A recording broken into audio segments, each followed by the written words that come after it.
Amém? Abra aí a sua Bíblia em Tiago capítulo 5. Tiago capítulo 5. Glória a Deus, glória a Deus. Tiago capítulo 5. Estamos encerrando uma série de mensagens, né? Crescimento saudável do livro de Tiago, tá?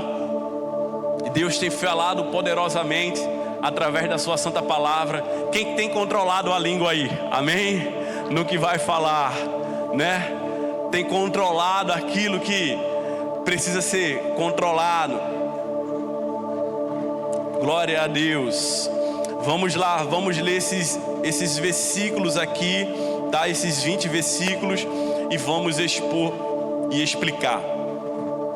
Diz assim: escutem agora, ricos, chorem e lamentem por causa das desgraças que virão sobre vocês.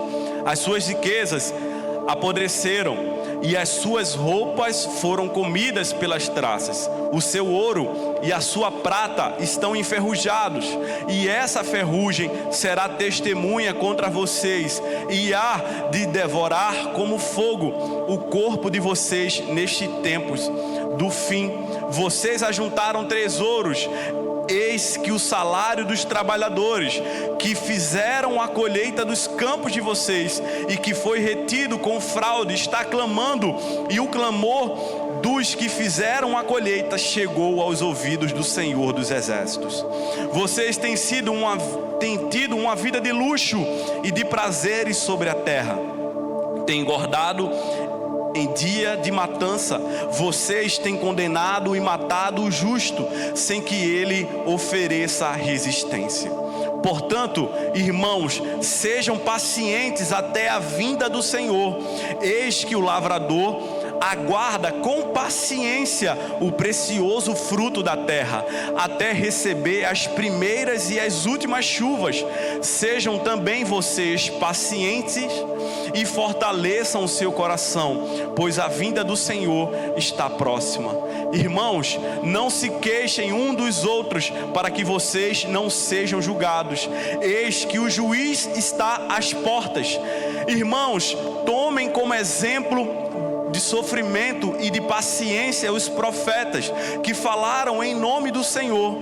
Eis que consideramos felizes os que foram perseverantes. Vocês ouviram a respeito da paciência de Jó e sabem como o Senhor fez com que tudo acabasse bem, porque o Senhor é cheio de misericórdia e compaixão.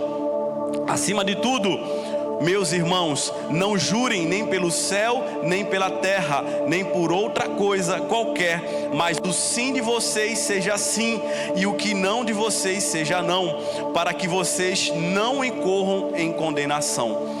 Alguém de vocês está sofrendo? Faça oração. Alguém está alegre? Cante louvores. Alguém de vocês está doente? Chame os presbíteros da igreja, e estes façam oração sobre ele, ungindo com óleo em nome do Senhor. E a oração da fé salvará o enfermo, e o Senhor o levantará. E se houver cometido pecados, estes lhe serão perdoados. Portanto, confessem os pecados uns aos outros e orem uns pelos outros, para que vocês sejam curados.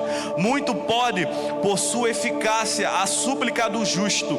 Elias era um homem semelhante a nós, sujeito aos mesmos sentimentos, e orou com fervor para que não chovesse sobre a terra, e por 3 anos e 6 meses não choveu.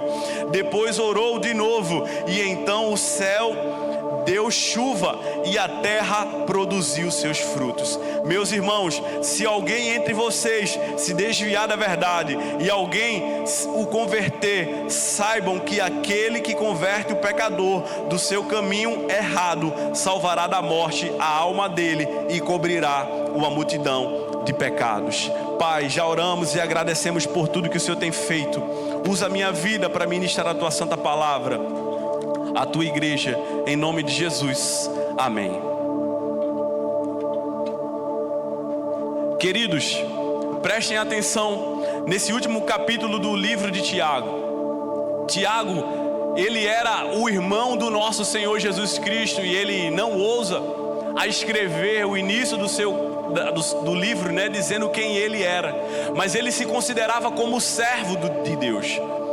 E nesse último capítulo, Tiago entra em uma vertente muito difícil e que acontece desde o início da terra: a injustiça.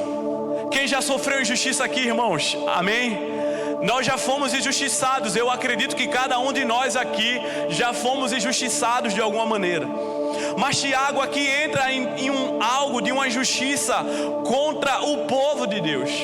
Tiago, ele entra numa luta, talvez possa dizer, em uma causa social, explicando para os ricos. Teólogos acreditam que esses ricos não eram ricos cristãos, mas eram ricos, pessoas mundanas, onde haviam subtraído o dinheiro de trabalhadores. E Tiago chega a dizer que esse clamor dos trabalhadores subiu ao coração de Deus. Meus irmãos, olha só, vamos prestar contas ao Senhor de nossas fontes de recursos. As riquezas são do Senhor. Preste atenção nisso, querido. Nós vamos prestar contas a Deus das nossas fontes de riquezas. Se você tem uma obtenção de recursos ilícitos, você pode ter a certeza que você vai prestar contas a Deus dessa fonte de riqueza. Tiago começa dizendo assim: olha só, ouçam ricos, chorem e lamentem por causa da desgraça que virão sobre vocês. Tiago está dizendo que a mão poderosa do Senhor viria sobre eles. Irmãos, Deus está no seu trono e irá julgar todas as coisas. O escritor do livro dos Hebreus diz que alguns pecados serão julgados ainda agora, e outros apenas naquele dia de glória. Mas o Senhor, Ele vai julgar todas as coisas. Tiago chega a dizer, queridos, que as riquezas de vocês apodrecerá. Deuteronômio, leia comigo, Deuteronômio 8:18, por favor. Você vai ler algumas referências bíblicas. Deuteronômio 8:18 diz assim: antes, lembre-se do Senhor, o seu Deus, pois Ele é quem dá a vocês a capacidade de produzir riquezas, confirmando a aliança que jurou aos seus antepassados, conforme hoje se vê. Eu quero abrir um parênteses aqui para vocês. Tem algum problema em ser rico? Tem algum problema? Não. Já se teve alguns anos atrás dizendo que o cristão ele tinha que andar de sandália havaiana com um prego. Ele não poderia ter nada. Por quê, irmãos? Porque a sociedade julgava que o homem, o cristão, ele deveria andar dessa maneira, andar piedosamente. Andar piedosamente não é andar maltrapilho, querido. Olha só para você como você está. O pastor veio até de casaco hoje, irmão, e nem tô suando, tá? Essa hora, um pasme aqui, quando eu pegava as crianças aqui, eu já estava todo suado, tinha até vergonha de pegar na criança, tinha até alguns que eu nem pegava. Mas vamos lá, queridos, andar piedosamente não é sobre isso. Abra aí, não é sobre esse conceito. 1 Timóteo capítulo 6, versículo 10, abra por favor. Diz assim: pois o amor ao dinheiro é a raiz de todos os males. Algumas pessoas, por cobiçar o dinheiro, se desviaram da fé e se afligiram com muitos sofrimentos. Paulo vai escrever a Timóteo e dizer que o amor ao dinheiro é a raiz de todos os males. Mas, queridos, ter dinheiro é ruim? Não é isso. Se você tem problema, experimenta colocar na mão desse pastorzão aqui para você ver como é que fica essa igreja. Experimenta para você ver o que é que a gente faz sem dinheiro, fazendo aí, irmão, 200 pessoas, 20 reais, e a gente chega nesse lugar e imagina colocando os recursos, meus irmãos. Então a Bíblia nos ensina muito mais a administrar do que dizer que é pecado. Se passou muito tempo falando aquilo que se não tinha conhecimento bíblico. Mas Deus, Ele condena o quê? Olha só, Provérbios 22, abra aí por favor. Diz assim: não explore os pobres, por serem pobres, nem oprimos necessitados no tribunal, pois o Senhor será advogado dele e despojará da vida dos que despojarem. Meus irmãos, quem vai ser advogado dos pobres? O próprio Deus. Irmãos, e quem pode contra o Senhor? Quem pode contra o nosso próprio Deus? Queridos, preste atenção, estou construindo um raciocínio com você, um conhecimento, eu quero que você entenda isso. Meus irmãos, o que chega a Deus não é o recurso, mas aquilo que aqueles ricos estavam fazendo com aquilo que não era deles. Irmãos, muitas das vezes nós estamos acostumados a dizer algo que a gente não conhece, mas Deus está dizendo aqui através da sua palavra que não é pecado ter o dinheiro, mas é o dinheiro ter você. Deu para entender isso? Não é pecado ter o recurso. O pecado é o recurso dominar a sua vida. Sabe aquelas pessoas, irmãos, que mudam completamente quando começa a ganhar um pouco de recurso, começar a trabalhar? Deus abre portas, Deus faz tudo, e quando Deus faz, as pessoas, a primeira coisa que se faz é esquecer do Deus. Mas, irmãos, para a gente não fugir do texto, Tiago, meu irmão, chega a diz assim: o lamento dos ceifeiros chegou aos ouvidos do Senhor. Irmãos, e quando o clamor do povo de Deus chega aos ouvidos do Senhor, esquece. Deus vai entrar em ação e Ele mesmo vai prestar contas daquilo que é do povo do Senhor. Olha só, queridos, Lucas capítulo 12, versículo 15, deixa aberto aí por favor. Lucas 12, 15, diz assim: então lhes disse, cuidado, protejam-se contra todo tipo de ganância, porque a vida de um homem não consiste na quantidade de seus bens. Irmãos, muitas das vezes nós trabalhamos, lutamos. Eu não estou querendo dizer que isso é pecado para você, mas eu estou querendo dizer que se você trabalha, e isso está te levando para longe do propósito, longe do teu chamado. Preste atenção, nada presta longe do chamado que Deus te confiou. Posso ouvir um glória a Deus? Amém. Nada presta a ficar longe do chamado e do propósito pelo qual Deus te confiou. Olha só, a vida de um homem não consiste em que, irmãos? Na quantidade de bens que ele tem. Nesse mesmo capítulo de Lucas, capítulo 12, versículo 18, diz assim: assim disse, já sei o que vou fazer, vou derrubar os meus celeiros e construir outros maiores, e ali guardarei toda a minha safra e todos os meus bens. E direi a mim mesmo: você tem grande quantidade de bens armazenados para muitos anos, descanse, coma e beba alegremente. Contudo Deus lhe disse: insensato, esta mesma noite a sua vida será exigida. Então quem ficará com o que você preparou? Assim é como aquele que camufla os tesouros para si, mas não é rico em relação a Deus. Portanto, não busquem o que comer ou beber, não se preocupem com isso. Quem foi que falou isso? O próprio Cristo. Essa é uma parábola que o Senhor Jesus Cristo ensina. Irmãos, quando nós nos preocupamos demasiadamente, que isso vai nos levar para longe. Eu não estou querendo dizer que você cristão não pode estudar, que você cristão não pode ter recurso, que você possa ter uma empresa, que você possa ser bem sucedido. Não estou dizendo nada disso. Eu estou querendo dizer que se tudo isso que você tem tiver levar para longe do propósito do Senhor, você vai estar perdendo a sua vida inteira. Então, irmãos, por favor, vigiem naquilo que vocês estão fazendo. Mas o texto aqui, para a gente não fugir daquilo que o texto está dizendo, Tiago está dizendo que o próprio Deus vai pedir contas. O próprio Deus vai pedir contas para aqueles ricos. Aqueles ricos que estavam subtraindo, tirando, olha só, tirando no versículo 5 vai dizer: vocês têm vivido luxuosamente na terra. Irmão, a luxúria, essa é aqui a passagem bíblica que vem falar sobre a luxúria. O que é luxúria, pastor? É um conforto conforto demasiadamente grande. Sabe aquelas camas que você vê aí, pelo menos acredito, que você vê na internet, ou você vê em algum estudo, aquele travesseiro de pena de ganso, aquela cama que custa milhões e milhões. Mas, meus irmãos, não tem paz, não existe a paz.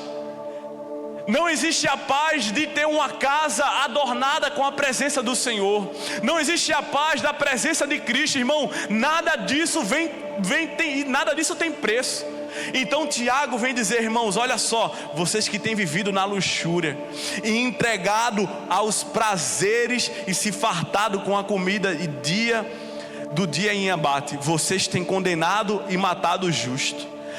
Queridos, agora eu quero entrar numa vertente agora que eu quero poder explicar para você. O que é que nós vamos ter na primeira semana de outubro? No primeiro domingo, melhor falando. O que é que nós vamos ter? Vamos lá? Primeiro domingo vamos ter o quê?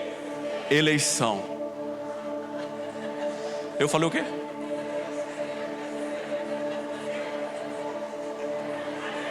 A ceia. A igreja está entendendo a mensagem não, irmão. Vamos lá, igreja, vamos lá. O que é que nós vamos ter no primeiro domingo do mês de outubro? Agora, glória a Deus. Santa Ceia, vocês estão certos também, glória a Deus. Mas eu quero construir algo com você, preste atenção aqui. De acordo com esse texto de Tiago, a população sofre com o quê? Com a subtração de quê? De recursos que é do próprio povo, é ou não é? Quem que fica aí com o filho até a madrugada? Porque não tem médico, porque não tem nada. E aqui, irmãos, nesse período que nós vamos ter agora, a gente já fui procurado por algumas pessoas que estão se candidatando, tanto para prefeito quanto para vereador. Irmãos, pastor, o senhor está apoiando alguém, pastor? Não. Mas é minha obrigação explicar para a igreja como você deve votar. Irmãos, preste atenção aqui, pelo amor de Deus. Chega de votar em favor daquilo que as pessoas vão te fazer. Amém ou não amém, igreja? Porque você não está orando de acordo com aquilo que Deus está cobrando para você. Aquilo que Deus é, depois você vai passar 4 anos chorando, reclamando, porque você não orou, porque você foi em busca de um favor. Eu não quero nem entrar nesse favor aqui que eu quero dizer, mas em poucas palavras para entendedores, basta. Então, irmãos, nós vamos entrar agora em algo, e nesse momento é muito fácil. Nesse momento aqui é muito fácil, onde as pessoas estão nos procurando, estão mostrando as suas obras, estão batendo nas portas. Irmãos, por favor, nesse momento, ore e peça ao Senhor direcionamento. Ore e peça ao Senhor. Aqui tem pessoas que votam em Recife, aqui tem pessoas que votam em Jaboatão. Irmãos, essa nossa terra foi esquecida por tantos e tantos tempos. Eu estou falando daqui, estou falando de Jaboatão, estou falando da nossa área esquecida. Tinha buracos que estavam aqui há anos e há anos, irmãos. Estou nessa avenida aqui há 4 anos, tinha buracos que estavam aqui durante 4 anos, e você sabe muito mais do que eu. E agora, nesse momento, pastor, o que é que a gente faz? Meu irmão, a gente ora agora nesse momento. Você vai buscar agora o candidato. Você vai ver aqueles que estão princípios bíblicos. Há 2 anos atrás nós tivemos algo sobrenatural acontecendo no Brasil. A igreja despertou para falar sobre direita, sobre esquerda. Pastor, o senhor está fazendo campanha política? Não, irmão, pelo amor de Deus. Eu estou querendo dizer para você que você precisa se atentar para não acontecer aquilo que está na palavra de Deus. Porque depois você não pode reclamar, porque depois você não pode externar. Então, por favor, nesse momento que nós vamos ter, eu acredito que é 5 de outubro, não é isso, né? 6, obrigado, igreja, vocês estão acordados. 6 de outubro, por favor, ore ao Senhor, peça direcionamento ao Senhor. Olhe aquele candidato que talvez não se intitule crente, não se titule cristão, mas tenha princípios que estão aqui baseados, pelo menos alguns, sobre família, que seja contra aborto. Por favor, não vá de acordo com a maioria, mas olhe para a palavra do Senhor, olhe para aquilo que Deus está fazendo. Amém, gente? Fui claro aqui nesse momento? Então, por favor, estejam atentos para isso. Mas mesmo assim, queridos, para encerrar esse ponto, Deus ainda há esperança para essas pessoas. Lucas capítulo 19, versículo 8 diz assim: Zaqueu, porém, se levantou e disse: Senhor, olha, eu dou aos pobres metade dos meus bens em alguma coisa. Se alguma coisa eu extorquir alguém, devolvo 4 vezes mais. Quem foi que falou isso? Zaqueu, quando Jesus entrou na casa de Zaqueu. Então, irmãos, uma consciência cristã é necessário para a gente poder caminhar. Amém? Por favor, vamos para o segundo ponto então. Diga aí comigo: nós somos agricultores espirituais. O texto vem dizer assim, queridos: portanto, sejam pacientes até a vinda do Senhor. Quem é paciente aqui, levanta a mão. Quem é paciente aqui, levanta a mão. Meu irmão, Deus tem trabalhado a paciência nesse homem, principalmente no trânsito. Deus tem trabalhado a paciência em minha vida. Mas vamos voltar aqui para o texto. Diz assim, ó irmão: a paciência nas tribulações. Somos provados. Deus deseja que tiramos o foco das injustiças e colocamos em nós. Preste atenção aqui, igreja. O agricultor está trabalhando na lavoura e Deus está trabalhando em nós. Olha só, queridos, Tiago vem usar o exemplo mesmo dos agricultores, que eles estavam sendo injustiçados, e diz assim: esperem até a vinda do Senhor. Como vocês esperam? Vocês plantam. Olha só, o agricultor planta a semente certa, no campo certo, no tempo certo, sob as condições certas. A semente nasce, cresce, floresce e frutifica. O agricultor não tem controle sobre o tempo. Muita chuva pode danificar a lavoura. Falta de chuva pode acabar com toda a colheita, né? E perder todo o plantio. Meus irmãos, o agricultor na Palestina, ele dependia totalmente das primeiras chuvas que estavam no mês de outubro e das últimas chuvas que estavam para o mês de março. Por isso que Tiago vai dizer assim: vejam como o agricultor aguarda que a terra produza a colheita e como espera com paciência virem as chuvas de outono e da primavera. Sejam pacientes e fortaleçam o coração de vocês, pois a vinda do Senhor está próxima. Irmãos, nós somos agricultores do Senhor. Plantamos as sementes que Deus nos manda plantar, independente das circunstâncias. Preste atenção aqui para você não se dispersar. Plantamos as sementes que Deus nos manda plantar, independente das circunstâncias, independente daquilo, irmãos, que nós estamos passando. Deus estava falando através de Tiago para aquele povo, dizendo: olha só, tirem os olhos das injustiças que vocês estão sofrendo e coloquem os olhos em Deus, porque Ele está vendo todas as coisas. Então, irmão, nós somos agricultores espirituais. Independente das circunstâncias, independente de qualquer coisa, nós estamos plantando as sementes, porque Deus quer que nós plantemos essas sementes. Independente de qualquer coisa, nós estamos plantando. Irmãos, todos os dias somos chamados para confiar no Senhor.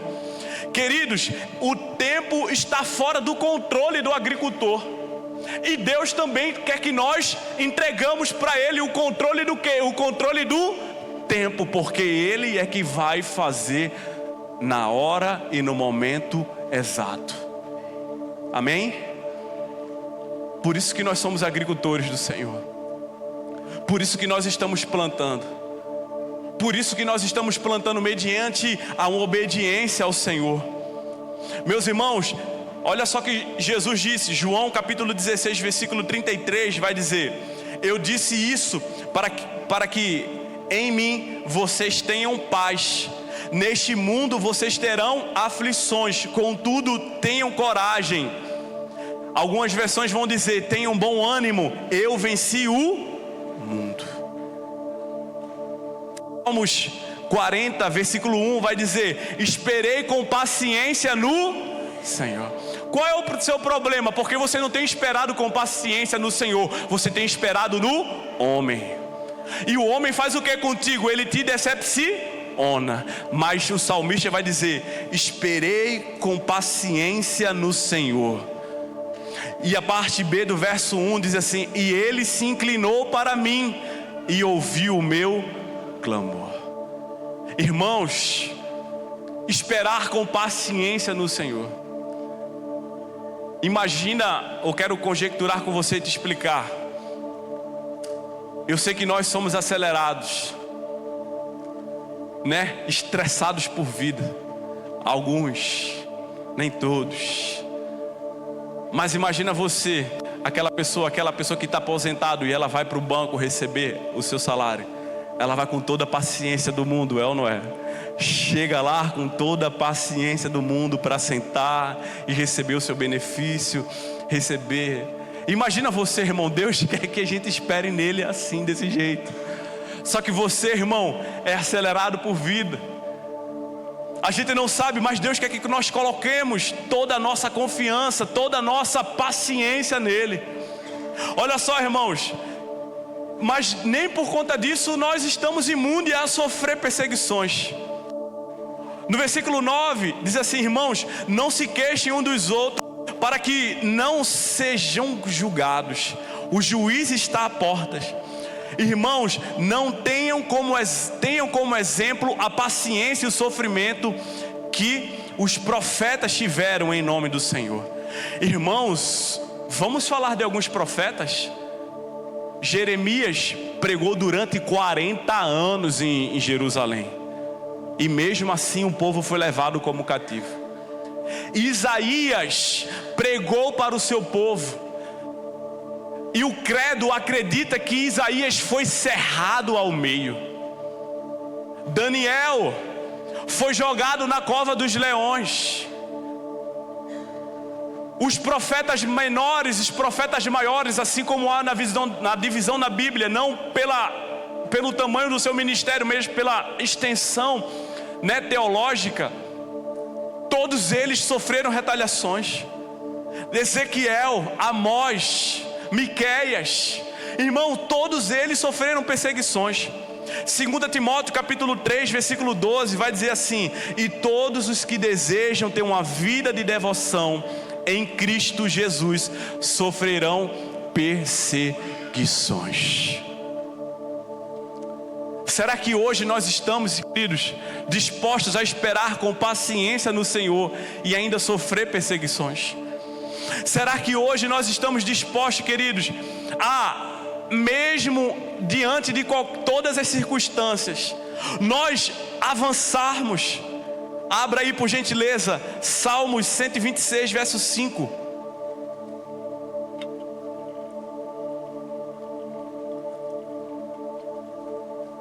Diz assim: os que semeiam com lágrimas colherão com cânticos de alegria. Será que você está disposto, meu querido, minha querida, a obedecer ao Senhor, a esperar com paciência e ainda sofrer perseguições? Tiago está explicando isso para aqueles agricultores. Tiago está explicando isso para eles. Olha só, vocês acima de tudo, vocês ainda vão sofrer perseguições. Olhem os exemplos dos profetas. Agora a gente vai entrar, irmãos, voltar para esse tema ainda que Tiago vai, mas ele volta para esse ponto e diz assim: bem-aventurados, felizes os que são perseverantes. Vocês ouviram falar da perseverança de Jó. Irmãos, quem já leu o livro de Jó sabe, Jó faz 16 perguntas a Deus. Por quê? Quem já perguntou a Deus: Deus, por que isso? Deus, por que isso está passando na minha vida? Deus, por que isso está vivendo com o meu filho? Irmão, quando nós recebemos o diagnóstico do nosso filho, eu olhei e perguntei para Deus: Deus, por que isso? Por que, Deus, por quê? Por que? A gente pergunta e entra aí algumas coisas e conflitos com o Senhor. Mas Tiago está escrevendo para o povo e dizer: olhem o exemplo de Jó. 16 vezes ele confronta a Deus perguntando: por que, Deus? Mas ele não amaldiçoa o seu Deus. A expressão, Jó expressa sua queixa 34 vezes, mas no auge da sua dor, ele disse para Deus: ainda que me mate, ainda assim esperarei no Deus da minha salvação.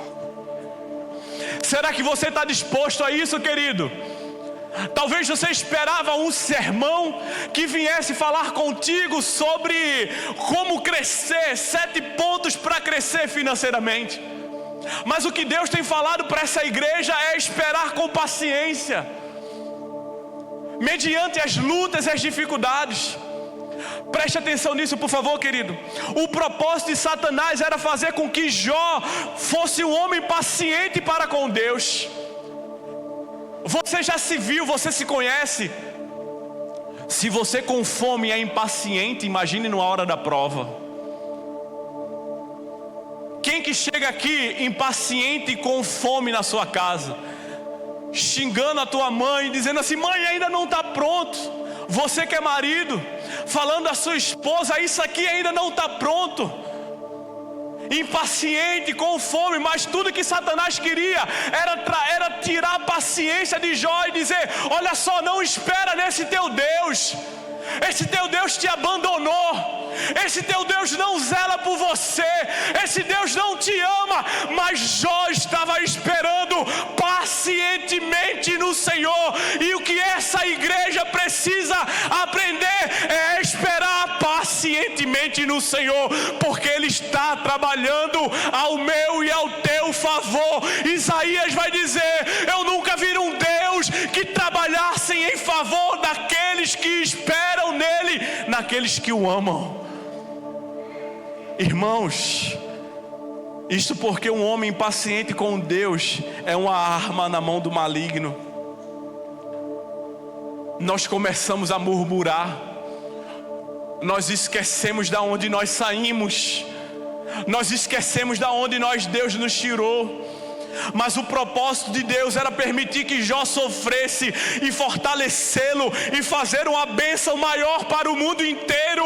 Essa dor, esse sofrimento que há na tua vida, as pessoas vão olhar para você e vão tomar isso como exemplo. Quantas das vezes nós já não ouvimos: porque você não amaldiçoou esse teu Deus? A mulher de Jó falou isso para ele. Mas experimenta, querido, não é fácil. Aquela mulher viu todos os seus filhos, os caixões todos alinhados. Quem é mãe aqui imagina você, misericórdia, ver todos os seus filhos. Irmãos, a história de Jó não é a historinha da tia Teteia, não. Por que isso, pastor?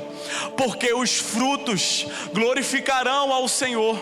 Como agricultor devemos esperar por uma colheita sobrenatural, querido, por frutos que glorificam a Deus, como os profetas.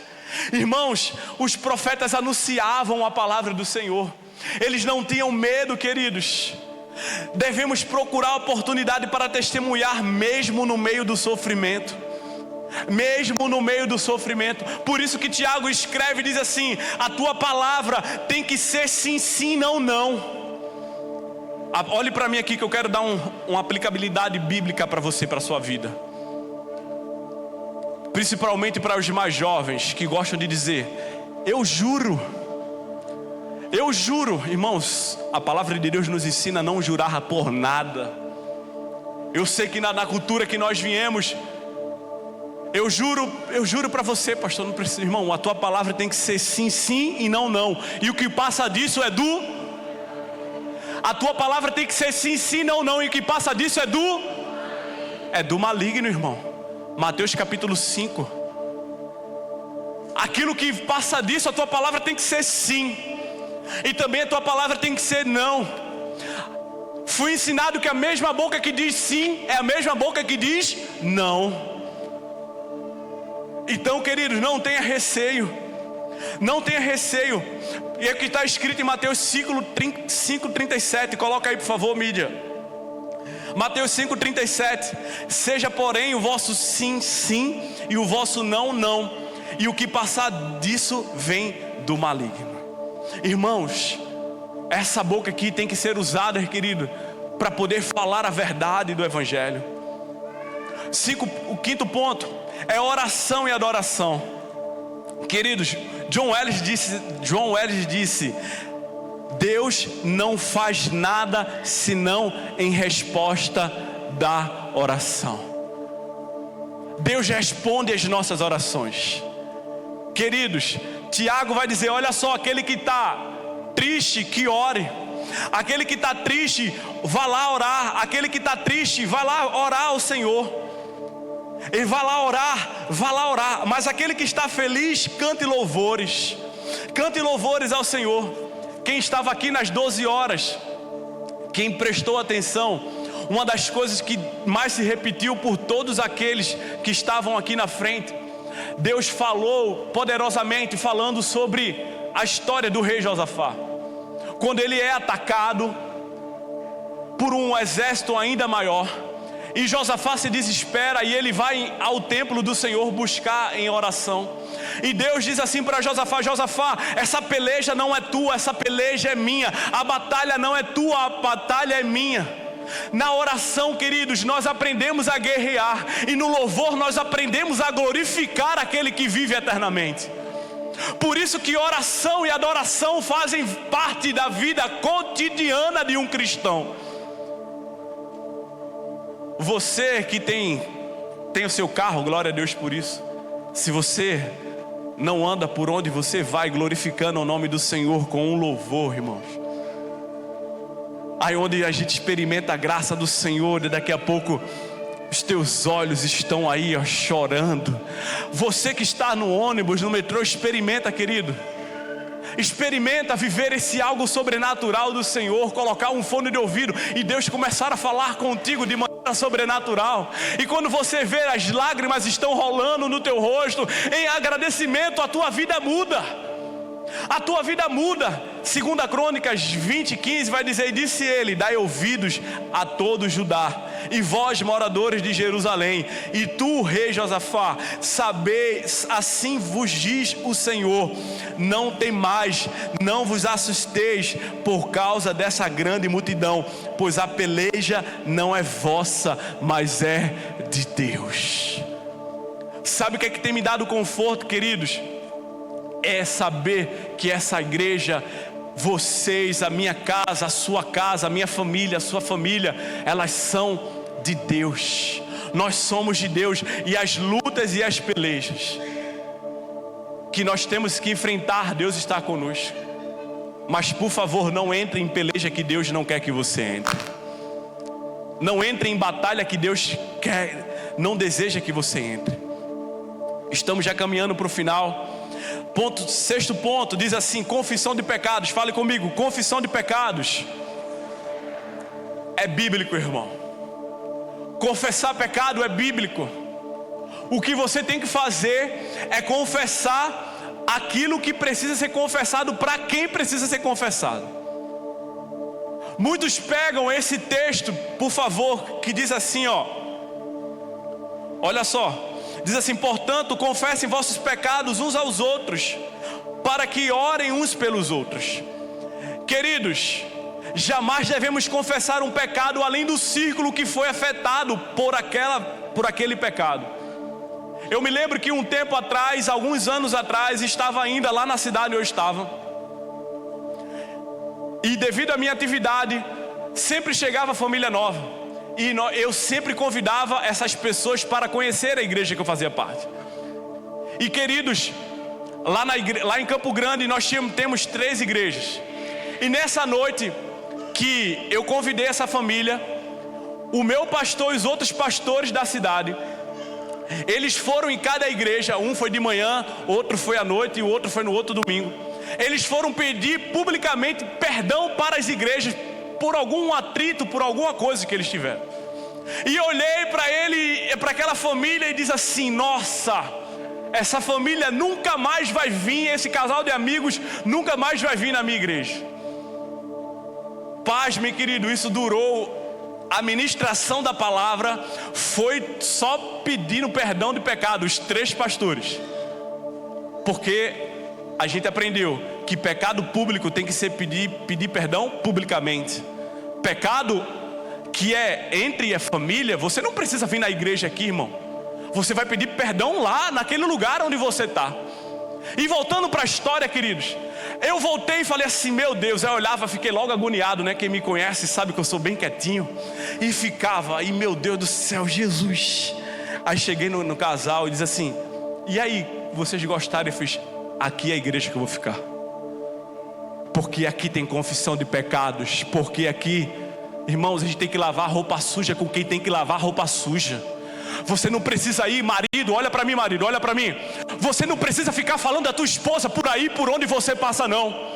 Mulher, presta atenção, para de falar do teu marido por aí, por onde você vai. Menino, menina, para de falar dos teus pais por aí, por onde você vai. Pecado tem que ser confessado, sim, mas aonde foi afetado. Se o pastor aqui errar, onde é que eu tenho que pedir perdão? Peço perdão lá onde tem que ser pedido perdão, na junta. E se for publicamente, tem que vir aqui, ó, pedir perdão, irmãos. É aqui, irmão, que as coisas começam. Então aquele casal que foi lá e disse assim para mim: é aqui a igreja que eu vou ficar. E eles ficaram realmente conosco um tempo. Então, mas por favor, tem muitos que pegam esse texto bíblico e dizem assim: olha só, o texto tem dizendo que confesse vossos pecados uns aos outros. Não é assim não, irmão. Não é assim não. Tem muita gente que vai ouvir aqui, ó, e vai levar de uma maneira completamente diferente aquilo que não aconteceu. Aí vai denegrir a tua imagem, vai denegrir a imagem da tua família, vai denegrir a imagem da tua igreja, vai dizer assim: olha só, a tua igreja permite isso, é? Então, irmão, confissão de pecado é bíblico, mas tem que ser realizado onde foi afetado. Amém? Isso aí, gente, deu para entender? Então, irmãos, eu te encorajo. Se você sabe que precisa fazer, eu te encorajo, irmão. É maravilhoso, é libertador. É libertador, é poderoso, é coisa que vem do céu, irmão. É andar leve, é andar suave, é libertador para quem já confessou pecado, pecado dos grandes. Você não tem que temer, irmão. Vá lá, eu te encorajo. Eu passei algo que eu quero explicar. Diz assim: alguém de vocês está doente, chama os presbíteros da igreja e faça oração sobre o ungido com óleo. Irmão, o óleo é bíblico, sim ou não? Dá um 5 força que eu quero te ensinar. Sim. Diga assim: é bíblico, sim. Mas como tudo, irmão, tudo não, né? Grandes coisas, as pessoas não entendem e colocam a fé está onde? No óleo ou de quem tem o poder de curar? De quem tem o poder de curar. Irmãos, é bíblico, tá ali, ó, no meu carro tem, aqui na igreja tem. Para quem não sabe, na igreja do Nazareno é o presbitério. Eu sou presbítero da igreja do Nazareno. Glória a Deus. Irmãos, chama os presbíteros da igreja com oração. A gente ora com óleo, sem óleo, com choro, sem choro, mas com fé. Então, queridos, é bíblico. E para a gente poder ir para o final, o 7º ponto diz assim: a oração e sentimentos de Elias. Tiago, ele é cirúrgico. Ele usa o exemplo dos profetas, ele usa o exemplo de Jó, e ele usa o exemplo de Elias. Olha só, queridos, abra aí, deixa a tua Bíblia aberta em Tiago 5,17, diz assim: Elias era um homem como nós. Nós como, queridos? Imperfeitos, cheio de problemas. As emoções de Elias. Os psicólogos aqui de plantão utilizam esse texto. Elias entra na caverna, mas o texto diz o quê? No entanto, quando orou insistentemente, quando orou pacientemente, que não chovesse, e não choveu, durante 3 anos e meio. Durante 3 anos e meio. Aí no versículo 18 diz assim: e orou de novo, e então os céus deu chuva, e a terra produziu seus frutos. Aí a gente volta lá para o verso 9, para os agricultores que esperavam a chuva do outono e da primavera, que esperavam a chuva da colheita, a chuva do plantio e a chuva da colheita. Irmãos, vocês estão vendo que Deus, Ele nos entende? Vocês estão vendo daquilo que Deus, Ele nos compreende? Você está vendo que o nosso Deus, Ele sabe quem nós somos? Ele ora para nós, diz assim: olha só, orem com fé. Orem, irmãos, orem uns pelos outros. A oração de um justo é poderosa e eficaz. Quem são os justos dessa geração? Levanta a tua mão, o justo. Cadê você que foi justificado? Quem é justo, pastor? Aquele que foi justificado pelo sangue do Cordeiro, aquele que já não tem nenhuma acusação, aqueles que são lavados e remidos. E por que tu não ora, abençoado? E por que tu não ora, abençoada, na hora que tem que orar? Tu não acredita que Deus pode restaurar o teu casamento? Tu não acredita que Jesus pode fazer na tua vida? Irmãos, temos que crer nisso. Se nós não crermos nisso, irmão, nós nem estávamos aqui. Você estava no conforto da tua casa, naquele travesseiro de espuma de ganso, de pele de pena de ganso, no condomínio chique chamado Vila Natal. Glória a Deus, amém ou não amém? Foi isso que Deus te deu, irmão. Não estou brincando não, é Deus que te deu, irmão. Só você sabe de onde Ele te tirou. Só você sabe daquilo, do preço que você teve que trabalhar, pegar ali, ó, o ônibus lotado, o metrô, tudo, você sabe disso, da mansão que Deus te deu. Então, irmão, por que você não ora? A oração do justo é poderosa e eficaz. A oração do justo. Então não tenha medo de levantar nessa noite. Por favor, você pode se levantar nessa noite e fazer uma oração comigo. A oração do justo. Quem é justo, pastor? Aqueles que já foram justificados com Cristo Jesus. Eu sou justo. Fala para ele: você é um justo em Senhor Jesus. Ele sabe das nossas emoções. Elias orou, irmãos. Não caiu chuva. Depois Elias foi lá para o monte. Caiu fogo do céu. Irmãos, e bastou uma palavra, uma ameaça de uma mulher, e Elias foi lá e se isolou. Foi aquilo que nós falamos de Jó. Esperou, Elias se desesperou, e aquilo que a gente falou, Elias foi lá e olha só, um homem que perdeu a esperança, é um homem que perdeu a paciência no Senhor. E quando nós perdemos a paciência no Senhor, nós perdemos em tudo que Deus faz, e ficamos desacreditados com a igreja de Cristo. Ficamos desacreditados com todos e com todos, em todos os lugares. Acreditamos que não há mais nenhuma igreja que viva e prega o Evangelho. Diz assim: eu acredito que isso não existe mais não. Mas nessa noite eu estou aqui para orar por você, porque no versículo 19 e 20 diz assim: Deus ama salvar o perdido.